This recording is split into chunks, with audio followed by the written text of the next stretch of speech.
30 second में सीखो English grammar.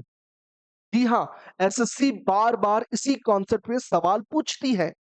Each और एवरी का यूज कैसे किया जाता है? यूज करने से पहले दोनों का डिफरेंस पता होना चाहिए।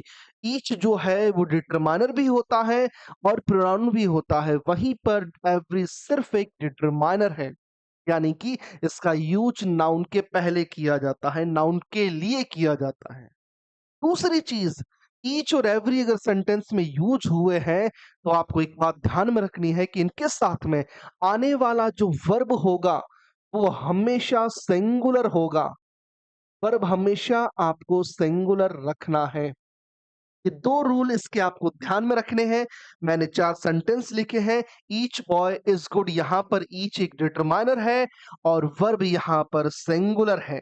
Each of the boys, each of के बाद में जब हम ईच ऑफ को प्रोनाउन के तौर पर यूज करते हैं तो नाउन प्लूरल रखा जाता है और वहीं पर ईच ऑफ के बाद में अगर प्रोनाउन रखना है तो ध्यान में रखिए, प्रोनाउन का ऑब्जेक्टिव फॉर्म रखा जाता है।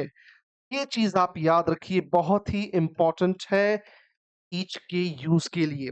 तो यहाँ पर इस सेंटेंस में अगर देखें तो ईच जो है वो प्रोनाउन के तौर पर यूज किया गया है और इसके साथ में आने वाला इसका वर्ब भी सिंगुलर होता है।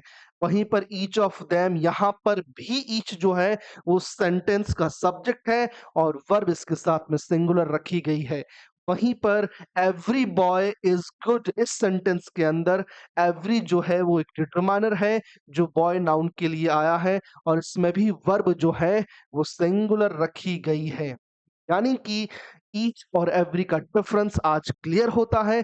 इस प्रकार की बेहतरीन ग्रामर रूल्स को जानने के लिए जुड़े हमारे साथ सिर्फ संघर्ष इंग्लिश ऑनलाइन अकेडमी बाय आनंद वैष्णव सर। शेयर और सब्सक्राइब करना ना भूलें दोस्तों।